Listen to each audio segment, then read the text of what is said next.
All right, welcome everyone to Exceptional Circumstances for Exceptional Learners. I am Rebecca Muller, and I am pleased to be joined today with Brummer, who is the author of Building a Trauma-Informed Restorative School. And I am just so thrilled that he has accepted to be here tonight. This is hot off the press. Let's see, when was the publishing date? Like December literally, 21st. oh my gosh. And what is special about this to me is that one of my students' parents sent it to me because she said, "You have to read this." And I was like, okay. And she sent it to me and it was a gift. And she was right. And it happens to be a close friend of hers. So this is a special night for me because it's continuing to build the community within my own space as well as the larger space that the internet has afforded me to. So I also am very, with the trauma informed restorative justice, I've heard of both of those separately. I was in the character education committee at my last district. I was a part of restorative justice at my current school. We talk about the trauma informed and we're all and being trained. But to put the two together, I think is so essential. And I love what you've done with the book. And it's so timely. I think when we think about some of the issues that our students with special needs go through, academics is just the top part. There's a lot of emotional things that go on. Just today, as I'm doing the morning doom scroll, I found an article that a young man in a middle school down in Georgia, on his way out from the cafeteria, was actually pushed down, assaulted, and somebody recorded it on a camera and posted it to social. And some of the wording in the article dealt with, we're going to make sure that those young men get consequences. And, they were focused on what that was doing to the one who got to the victims, his attendance and things like that. Or he wasn't completely hurt. He didn't have to go to the hospital. But those emotions are raw. And to go back without any type of way to bring the community together, it just could compound the situation. So the work that Joe does is so important, and it comes from such a place of, well, I'll let him tell it. So Joe, thank you so much for and being here, and please have the privilege of introducing your story and your just wonderful presence. Thank you. So my name is Joe Brummer. I am a consultant out of Connecticut who I started this work primarily as part of a healing process. And so I unfortunately or fortunately, depending on how you want to look at that, have lived through two violent crimes about 10 years apart, actually almost 10 years apart to the day. And part of my own recovery was just taking the time to understand why do people engage in violence. I needed to wrap my head around that a little bit, and somehow that path, it led me to a training on nonviolence, to become a training of trainers nonviolence thing. I was like, well, this sounds cool, I'll sign up. And so I did that, and I finished it, and I started going into schools uh, as a volunteer doing Kingian nonviolence training. And it was exciting and it was fun. And then I thought, well, let's take it to the next level. And I went and became a mediator at a community mediation center.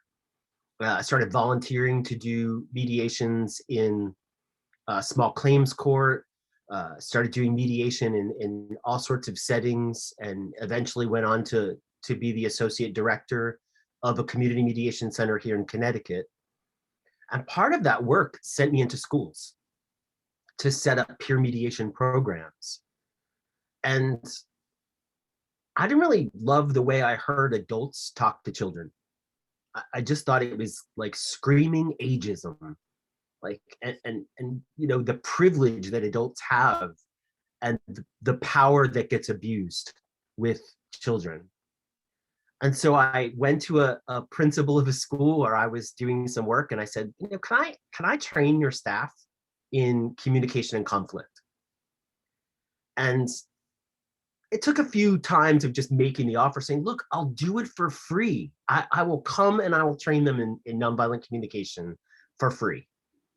And she finally gave in and said, all right, well, you can do it. And she gave me a couple of, you know, half-day PDs. And I went in and did the professional development work, and staff loved it. And so the assistant, this is literally how my career kicked off. The assistant principal of that school went to another school and became the principal, brought me to that school. And so I started doing the work there. And then I started wrapping in restorative justice because I'd been trained in restorative justice. And so I started wrapping that in. Then we started wrapping in circles. And then I went to a couple more schools and started adding in more pieces. And then I started learning more about trauma. And so I started adding trauma into this picture. And each time an educator would leave one of the schools I was in, they would go to a new school and I would get a call. Oh, well, I'm at a new school now. And the next thing you know, I'd be in this new school.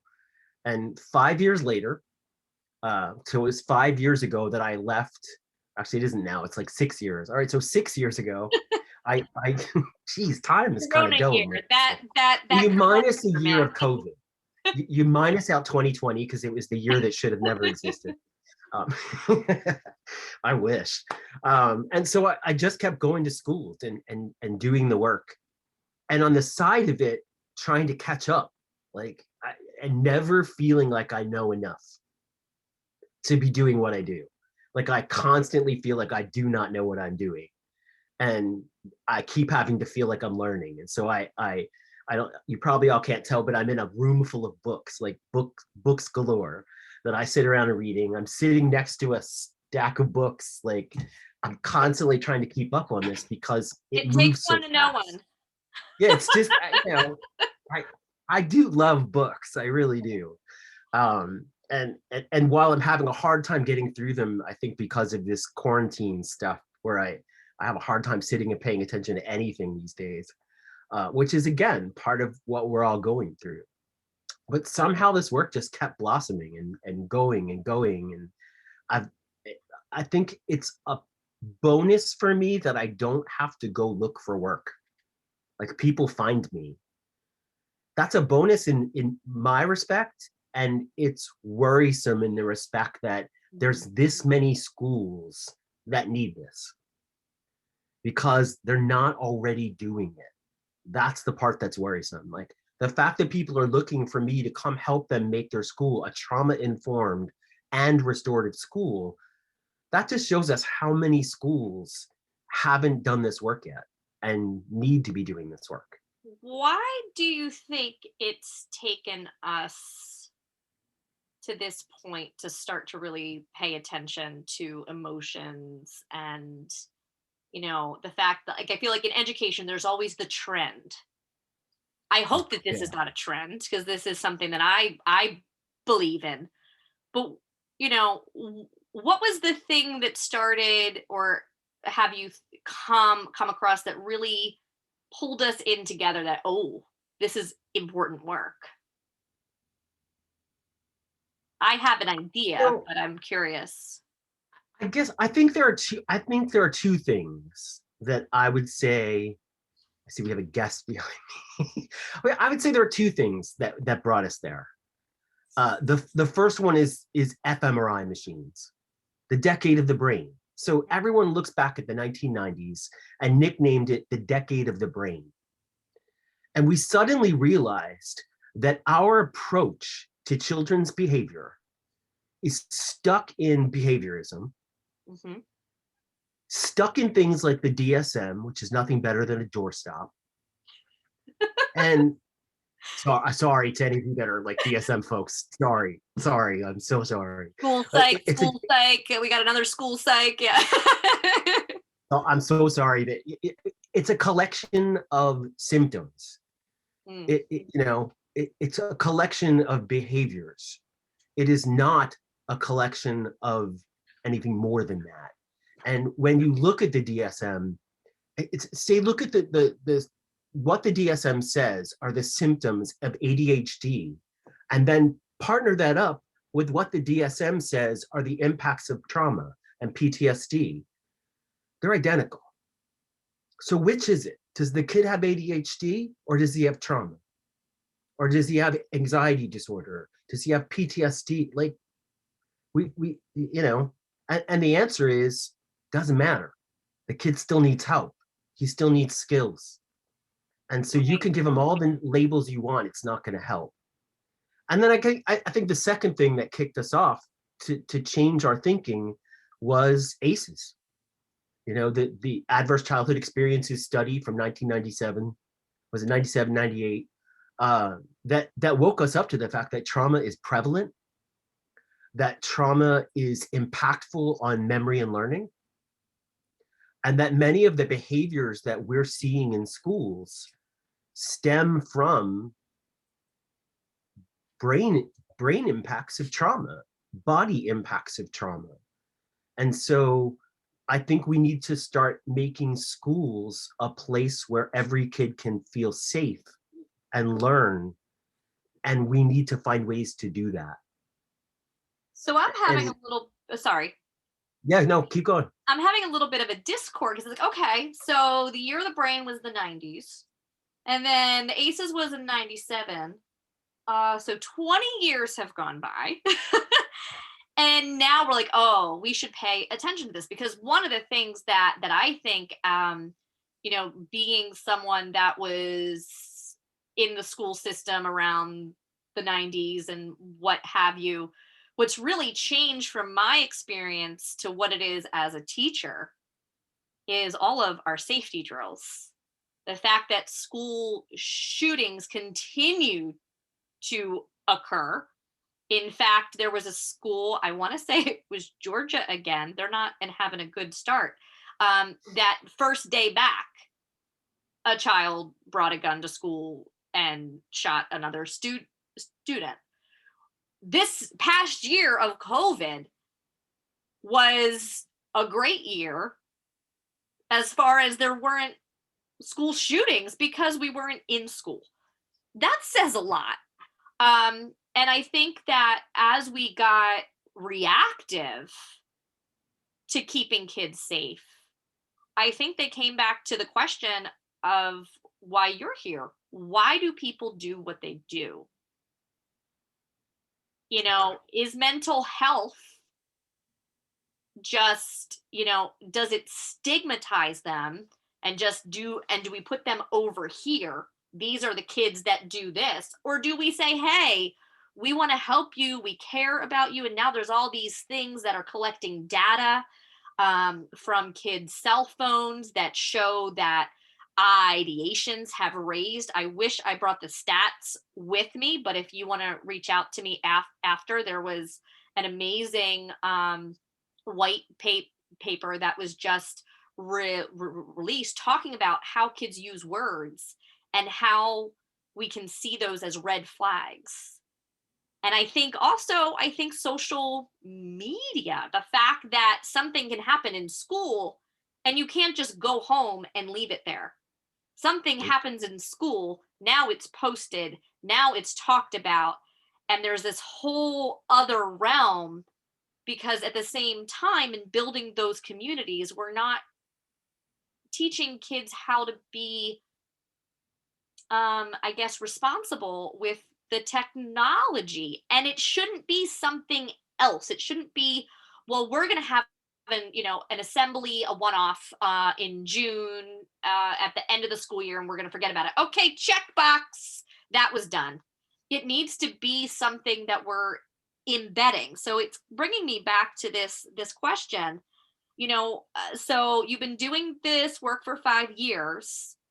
How do you think being a trauma-informed restorative school is going to change once we all get back in the building, change or grow or adapt. And more importantly, why is this important for us to bring in the special education community?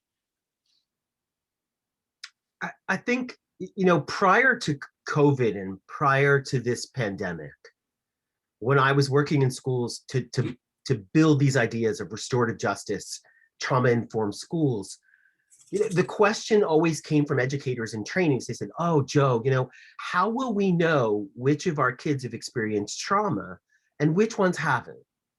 And I'd have this really elaborate answer that help them understand it doesn't matter and you won't know.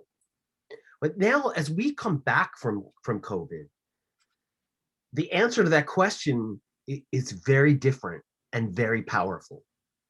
And the answer is, when teachers now ask me, how will I know which kids have trauma and which kids haven't been exposed to trauma? The answer is very simple. It's every single one of them, their parents, and every single educator in the building has been exposed to a traumatic event. Everyone.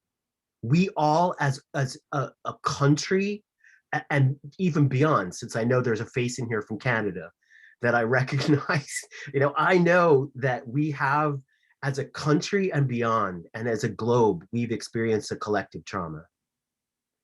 And if we don't recognize that with collective trauma comes collective grief, kids can't learn when they're grieving. Kids can't remember the answers to a test when they're grieving. They're grieving.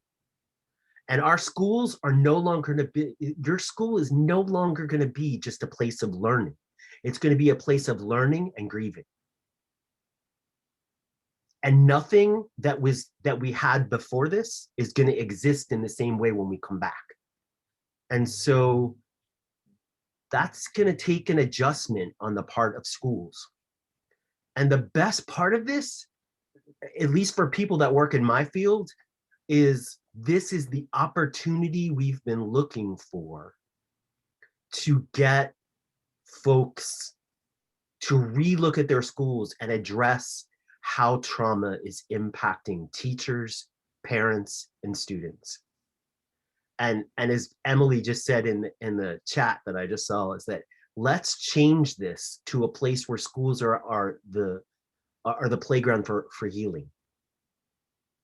And so I think we often forget that if trauma exists, so does healing can exist too. If we set up schools to do that, if we set up our communities to do that. And schools are just a start. Like, we talk about trauma-informed restorative schools, but what we really want are trauma-informed restorative communities. And so these ideas have to go home. They have to go into the workplace. It needs to go beyond this idea. And even our schools, you can't just make a trauma-informed school. It needs to be a trauma-informed workplace, because our educators have been exposed to trauma.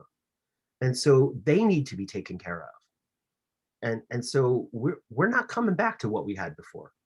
So we're going to need to start thinking about, how do we, one, truly face challenging behaviors with a sense of compassion and a sense and understanding of neuroscience and how children's brains are impacted, but also just how they how do they show up to school and find a place that isn't a source of trauma? Because so many of our kids, like this one you just described to me from Georgia, school is the source of their trauma. Right. And I know there's been a rise of school phobia, kids not and wanting to go to school, and school districts are so torn on how do you address that, because you still need to give the education, but and it makes it hard, because at the end of the day, we're looking at the academics, we're looking at the grades, we're looking at the score. There is no score for emotional health. There is no way for us to assess, ACEs is not a standardized test that we give when they walk in the door. Maybe it should be, I don't know. But No. No, but like it's one of those things, like you don't know what they're coming to the school with. And I would be very remiss if we didn't bring up the fact that our black and brown kids have dealt with a ton within this time as well. And that with more awareness and more attention and being brought to the fact that our system may be created as such that it doesn't have their best interest in mind, even though there's so many well-meaning people that are a part of it, that too has to be a part of the conversation and how to lift them up, because they're coming to school with things that it's their skin tone, and that's nothing against them, but it has created this trauma that they bring with them. And I don't know if schools feel comfortable, schools and as the collective, really addressing it and really talking about it, besides maybe, oh, well, we have a culture committee, check. We did a book club, check. That's not enough. And I think, um, Yeah. how do you build that? So, like that restorative piece, if you haven't picked this up yet, it is such a good read. But I really like the way that you break down the 5 skills of what it means to be restorative. So I don't know if you want to bring those off, but So and go ahead. you nailed it in the beginning of this conversation, is that one of the things that drove me to write this book and sort of reshape the work I was doing is that I was going I was going to, somebody wants to go out apparently. So I was going to conferences around restorative justice, and I heard very few people talking about trauma-informed schools. And then I would go to the conferences for trauma-informed schools, and there'd be one guy talking about restorative justice, and it was me. And I was like, this isn't working for me. Like, we need these things to come together. And so the way that I found a way to do that was to say, all right, what are the overlapping philosophies? What are the overlapping skills? What are the overlapping changes that have to happen to a school to make it both trauma-informed and restorative? So how do we bring the principles of restorative justice, the principles of trauma-informed care, and put those into a school, but not do it in a way that's separate?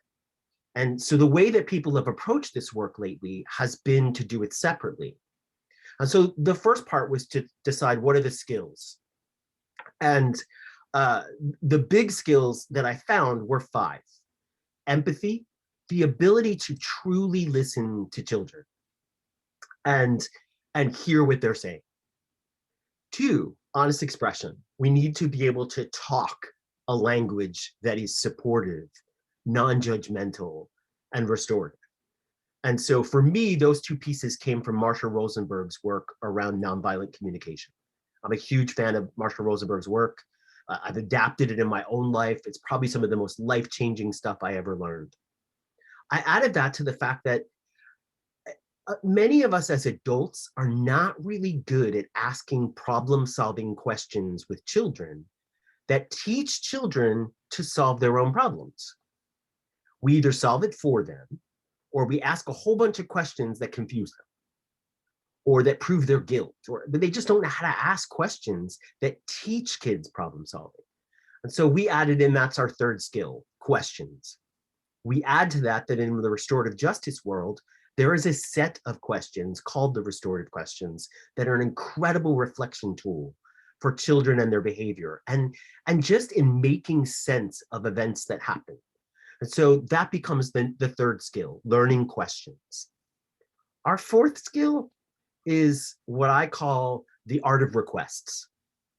If we are going to ask children to repair the harm that they cause, which is a concept of restorative justice, that rather than accountability, see, in our old thinking outside of the restorative justice world, it's who did it, what rule or law did they break, and how do we punish them for breaking that rule? In other words, the infraction is against the rules, not against people. In the restorative justice framework, we think, what's the harm? Who's been harmed? How do we repair the harm? Well, we need a way to do that for children, and I call that the art of requests.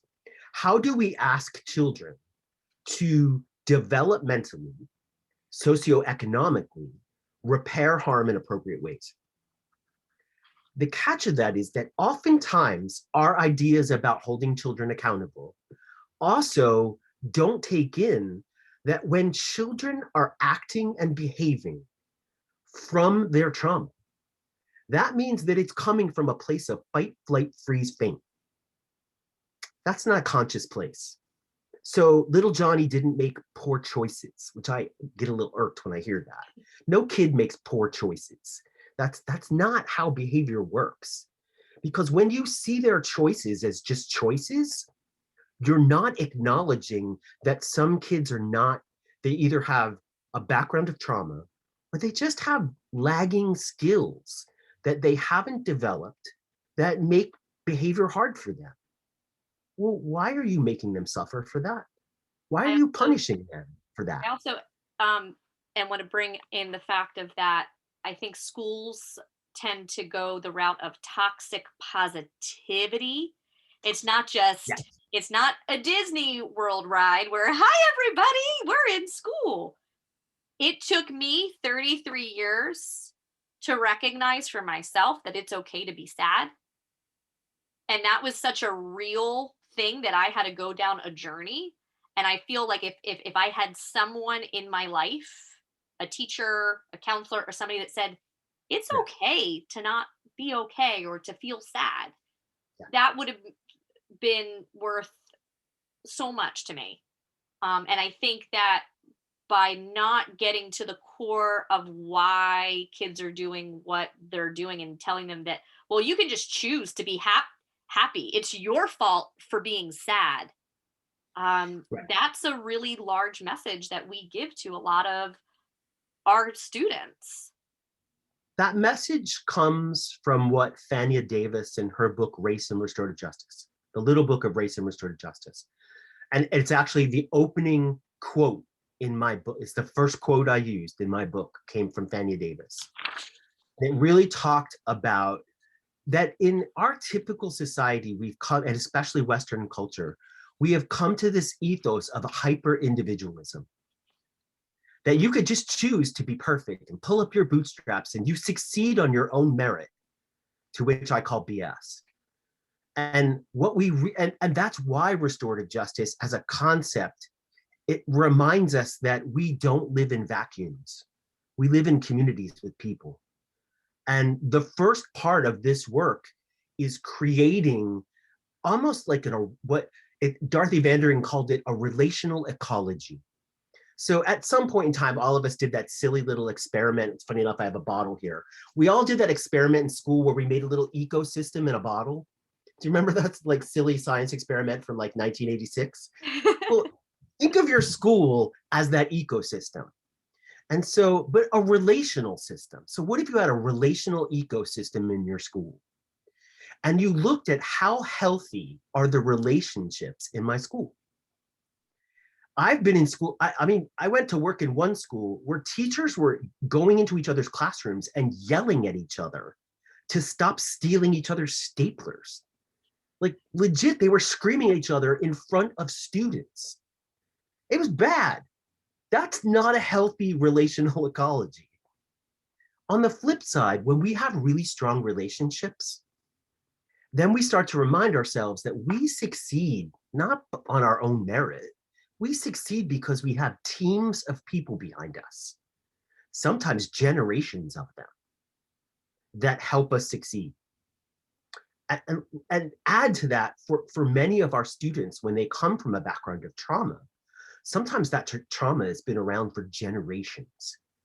And that's what we talk about when we talk about historical trauma. That there are groups of people in our school, like our brown and black children, that are coming from generations of historical trauma that we as white people are responsible for. And in order for a school to be a trauma-informed school, they have to dismantle those systems. so that they no longer hurt children. And so that one skill there that I call the art of requests is how do we make that happen in really appropriate ways? Because you can ask children to right their wrongs and be accountable for their behaviors, but it has to be done in a way that's compassionate, that is developmentally appropriate, that is trauma informed. And so it's not like I love it when people ask me all the time, well, what are some restorative consequences I could give out? I'm like, no such thing. There are The either chill out consequences. space, or like I the like chill out spaces, the as long as they're not punitive. okay. As long as And I they're put not a what? whole chapter for that. Okay. But And then the unfortunately, those last spaces can be punitive. Sure. And then the last piece of mindfulness is something that I actually, if you see that rug there that's now the background, I actually had that in my classroom when we would do circles. And that was our kind of our circle space, and mindfulness. We tried to bring it in, and we got the training, but it was one of those things that it was pockets of individuals that did it, and everybody had a different approach, and some people felt like they weren't comfortable and doing it. And I think that it's interesting that I don't think that these things can exist separately. I feel like, oh, we're going to do a mindfulness day, or a restorative justice workshop. It has to be a part of the culture, and I think you really do a great job talking about that. And so like for me, not only is it a nice background, but it reminds me why I'm doing the work, because it's about the community, it's about the bringing together. It's the fact that I'm assuming you're going to get a lot of phone calls after this and that we're all going to bring the work to where we are. That's so important that we're sharing out, and that it's not just, this isn't just Joe's work. I love the fact that you put it down so we can use it. And I think that there was some buzz online. What's happening with this workbook? Yeah, that was I'm working with a school here in Connecticut, and they're going to do a book study of the book. And I was like, oh, that's awesome. And so I was like, they were like, can you give us like a study guide or some questions to go with each chapter? And I was like, no, I have no idea how to write a study guide. Like I don't write curriculum. I have a little bachelor's degree. I know nothing about this stuff. And so I thought, hey, I got a network. Let me ask my network. Like, do y'all know how to do this? Because I don't. And the response and reply was probably not what I had no idea that response was coming. And so there were people that were like, there was one woman that said, I'm already doing it. I was like, you're already doing Oh, what? that's She's like, wonderful. I'm already making a study guide for your book. And I'm like, okay. And When you so, talk about the yeah, wiring of the brain, it's just how we're wired to read and to summarize and to put it into chunks. It just happens. It spills out. yeah, I was totally amazed at that. But I also asked, a bunch of people who commented, what would you like to see in a workbook? Like, what would help you? And then of course one of those comments is from one of the editors at my publisher, and they're saying, well, let us know how that all goes. And so it may be that there's a workbook coming.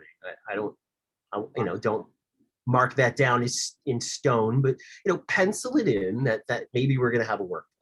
I have no idea what that's going to look like, or I think the beautiful part about a workbook is that I can then expand on stuff I didn't get to talk about as much as I wanted to in the book. Like, there's not, this book was written for 5 countries. And so I had to like learn how to make these topics work and feel relevant in 5 different countries. And so that was really hard.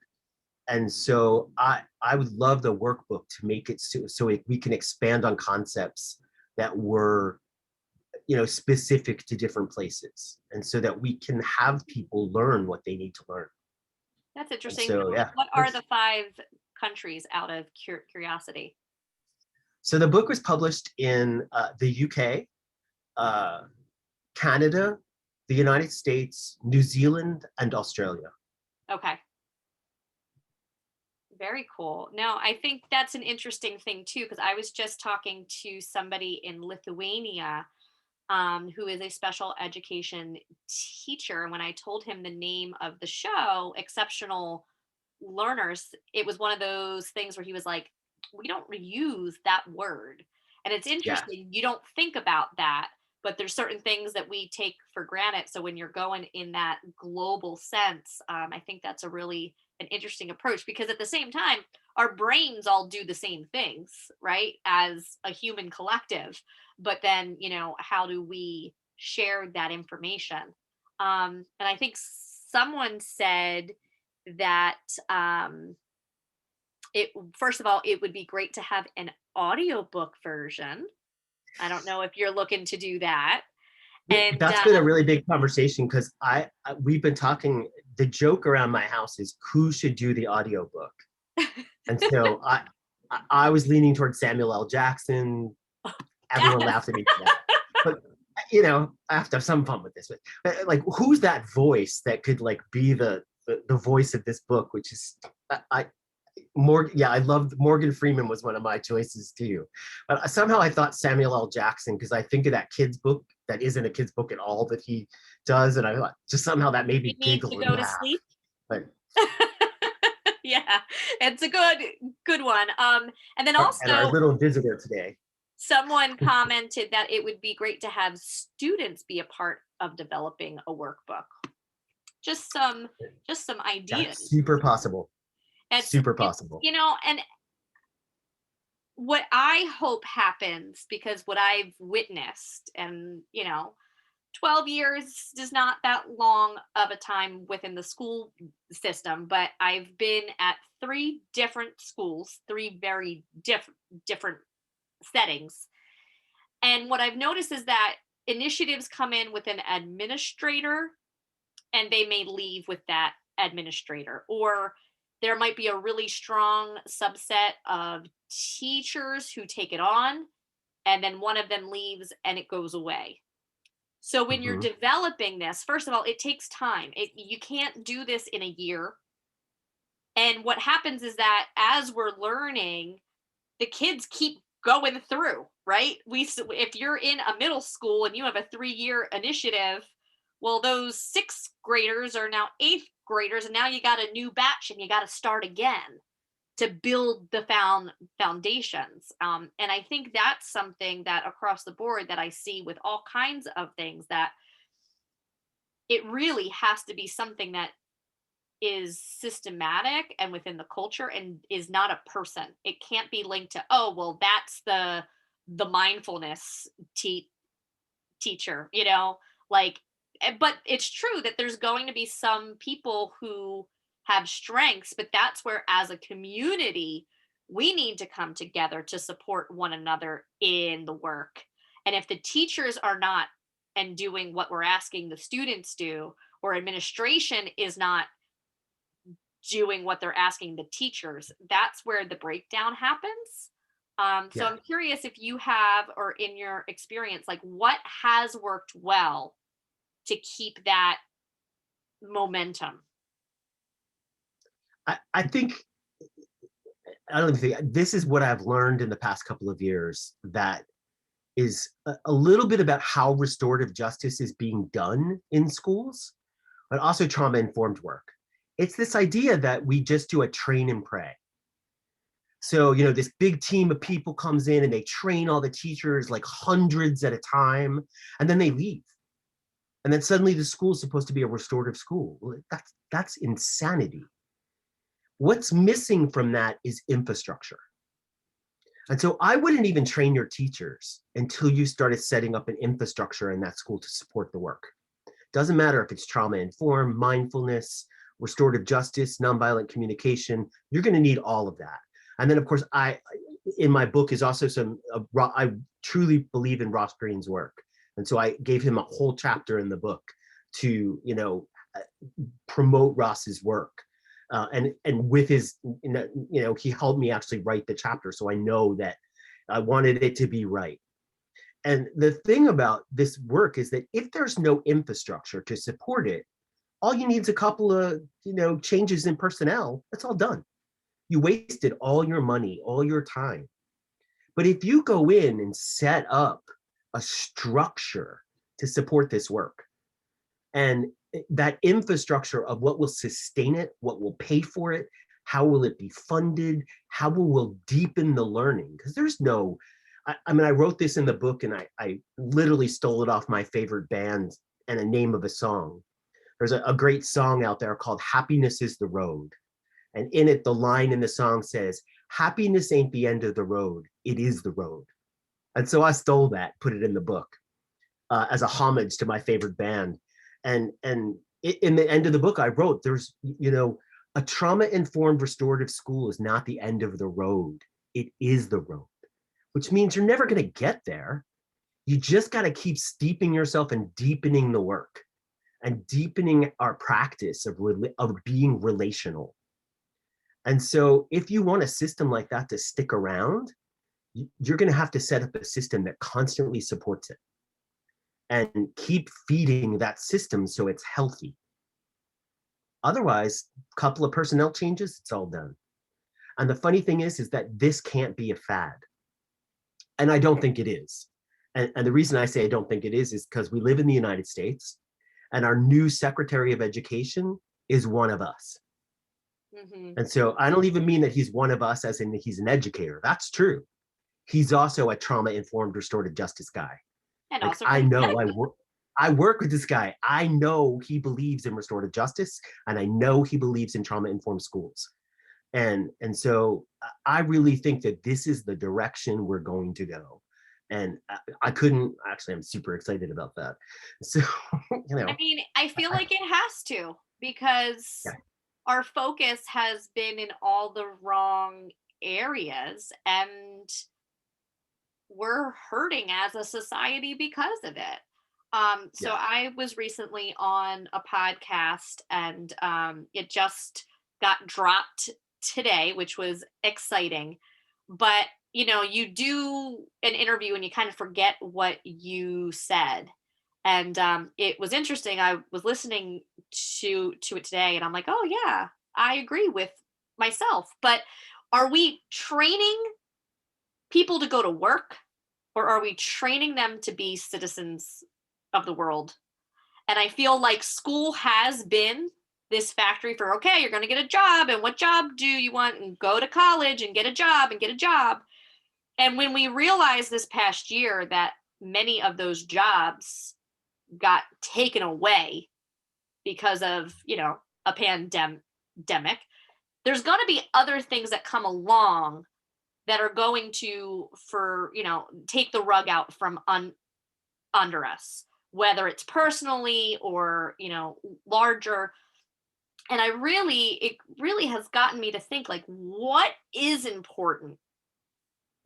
That sense of being resilient, that's a buzzword. What does it mean, and how do we teach kids to do it?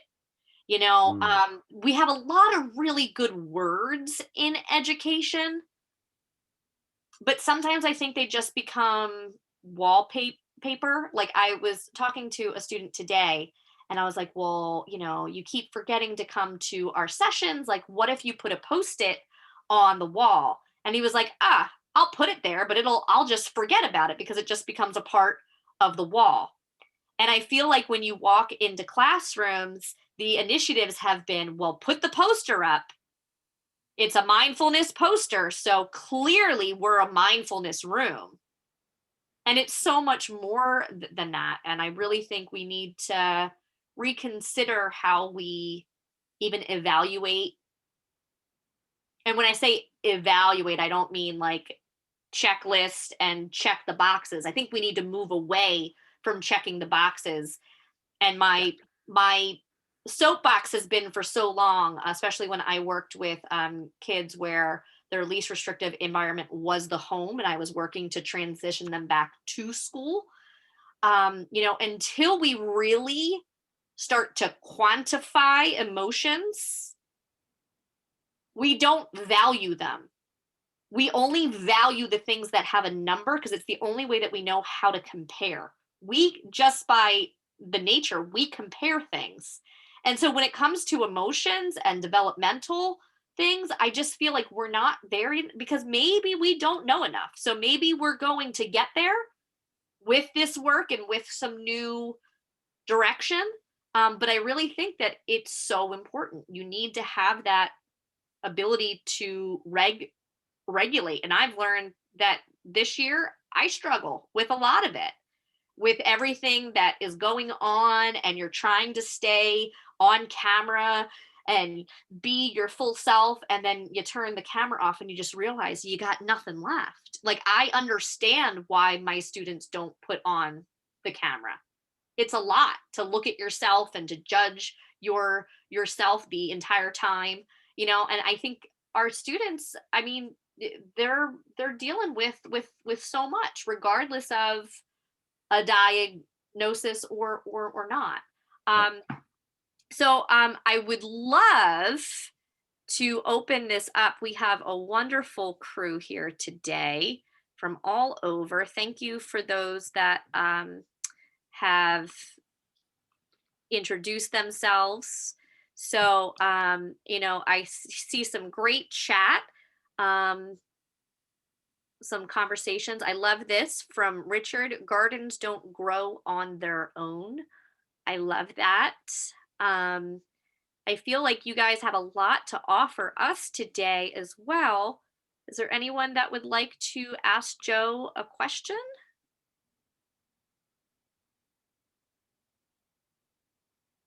'21st century skills require high EQ and ability to be and work with others. Absolutely. And that's the other thing. 21st century skills.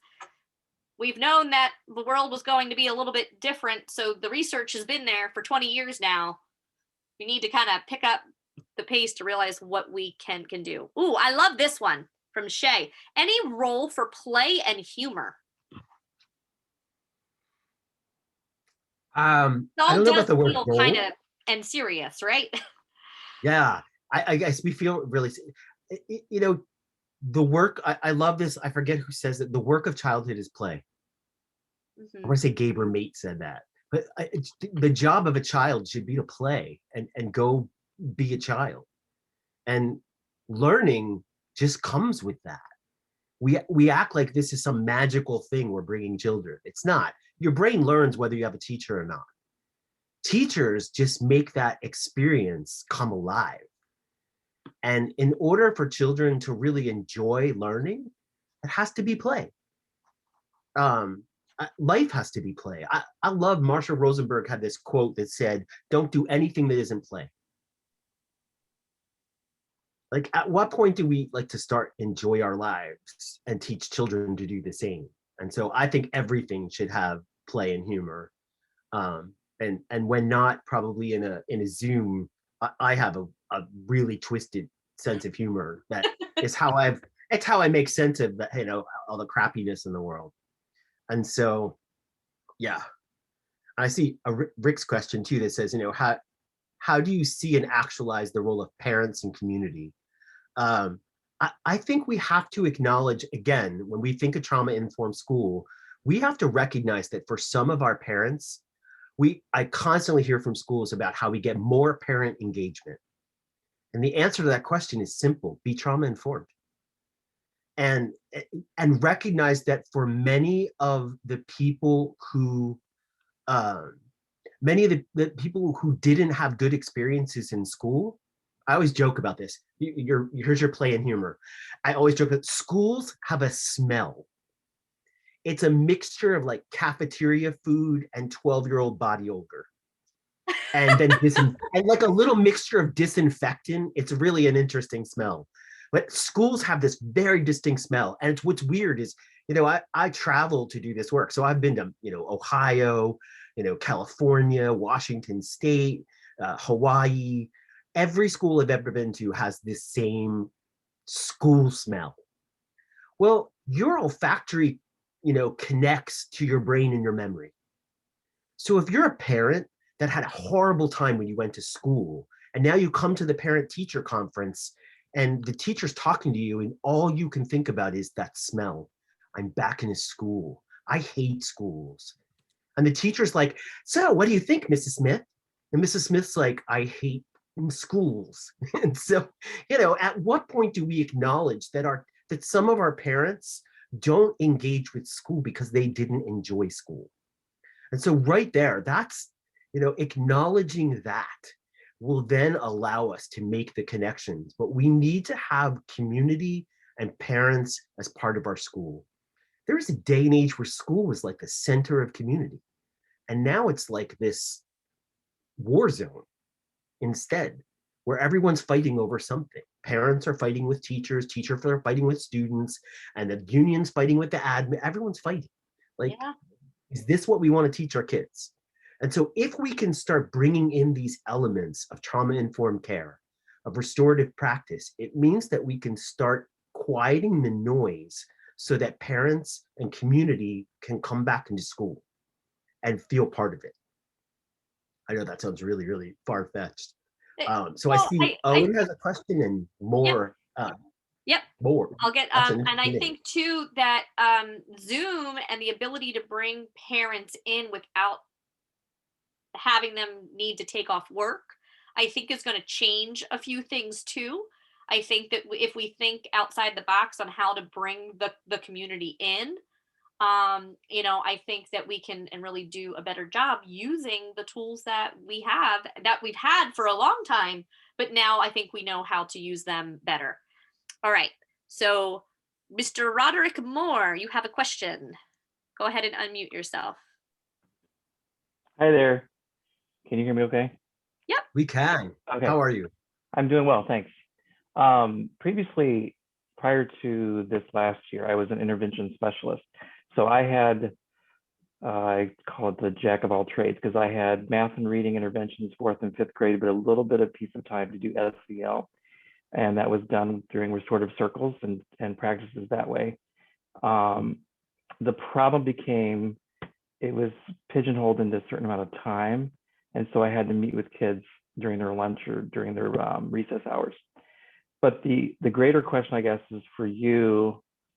My principal at the time, I was since what we call surplus, which my position was X. And I think the driving force behind that was quantifying my work. There wasn't a way for me, without having checklists and behavior analysis and things that teachers did not want to do, extra work like that. So I couldn't, because indirectly I say, well, they are going to have better test scores because they are better regulated. Our teachers are better regulated because of what we're doing trauma-informed wise. And I did my own research, still reading your book. I'm sorry, I'm not finished yet. But the doing my own work on my own became my own kind of lens of trauma, but also made me experience trauma myself, because I'm trying to give and give, but yet my district is fairly large in Northern Illinois, where our whole district is serves free lunches because of our dynamics in our community. So I recognize it's a whole gamut approach. And I think, I don't know, I'm rambling here, but there was trauma-informed movies and things like that with the community, and they're reaching out so hard with us. But I think I use the analogy, we're on the same marathon, we're in the same race, but we're not ever connecting. We just keep doing forward and forward on each terms, but we're never, exchanging resources, knowledge, what have you. So I guess my question is, how do you quantify things in a manner to where our administration on the upper level, like district office, can see this is valuable work. It will pay off. It will, if we just give it time. Sorry, it was a loaded question, probably. So first off the first, I want to just call out something that won't change. I get it. Maybe someday it'll change, but we have to acknowledge that this worship of numbers and statistics is just white supremacy. I'm just going to say it because I need to name it, but then I'll move on past it. I just want to name it and then I want to keep going. By the way, it's still white supremacy. And so right there, the fact that we have to quantify human anything for anybody to do the right thing is disgusting. What's wrong? What did we get our dropped on our heads as babies? I don't know. What happened to us that made us come to this position where we have to quantify people's humanity? It's like, why do I have to see that teaching kid how to deal with his personal suffering and his big feelings? If I can't quantify that, I don't want to do it. So you'd rather see the kid suffer. Again, were you dropped on your head as a baby? Like, at what point in time do we just learn to do the right thing because it's the right thing? And so, off my soapbox and back to your question, from the beginning of implementation of the work, put together the benchmarks that we can then go back and look at in a year, in 2 years. Decide what the benchmarks of success will be from the beginning, and then evaluate as you go. You can't come back in 2 years and say, let's evaluate the work. It's too late. You have to start that evaluation work in the beginning. And so there are people out there doing that work who are just evaluating programs like this. And so come up with the benchmarks so that in 2 years, when the Board of Ed says, why should I give you a restorative justice coordinator? You can say, look at our benchmarks. Our school climate surveys are coming back more positive. Our suspensions and detentions are down. Our seclusion and restraints are down to nothing, which, by the way, some of that stuff shouldn't even be in a school.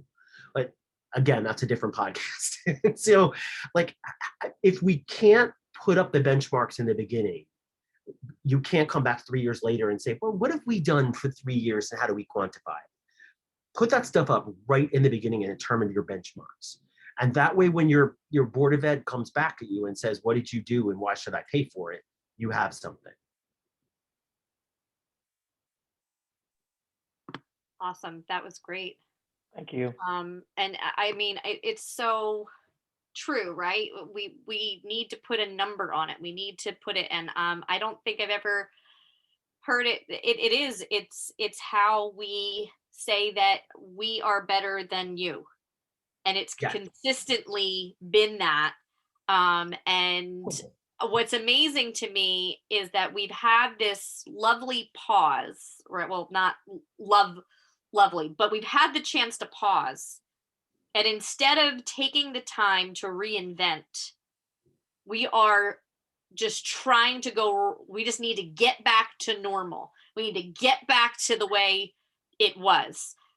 Standardized tests are still supposed to happen, and states are fighting against it because they realize that it's not the most important thing right now or ever, but that's for another time too. But we are I don't know if we're afraid of change or the fact that it's going to be different. I hope that this year of not knowing and the uncertainty, if not for anything else, has built empathy so that we can really start to do this work in a real way and to not just have the work being done in these little small pockets.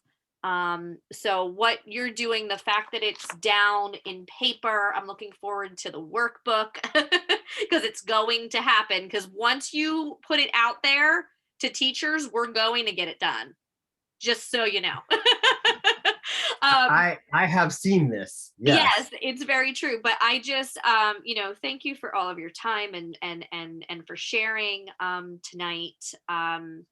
Highly recommend. What's the best place to go to get your book? My favorite thing is you can go to my website. You'll find a list of LGBT owned and or Black owned bookstores. Those are my favorites. Then after you buy it from those folks, then go to Amazon and write a review. Oh, okay. Because whether we like it or not, Amazon helps sell books. And if a book is going to be successful, Amazon will have everything to do with it. And so much as I absolutely despise that form of capitalism and how that squishes little people, uh, if a book is going to be successful worldwide, it has to be successful on Amazon. So buy it from little people, but then review it on Amazon. I love that. And then if people want to get in touch with you, what's the best way to reach out? My name is my website, and there's a contact form there. My phone, I think my phone number is on my website too. So I'm super happy to take questions from anyone. You're a .com, right? Yep, joebrummer.com. Okay, now there's like .clubs and all kinds of things. So I just figured it was worth asking. I'm So still old I'll school. put that in the chat here. And so, yeah, so we are going to stop recording, but feel free to stick around if you if you have some more questions. And we welcome all of you to ECEL. We're like the Olive Garden. You're here, you're family. So thank you again for being here on a Wednesday night. It means a lot to your professionalism, and I hope to see you all again soon. Thank you, Joe. Thank you.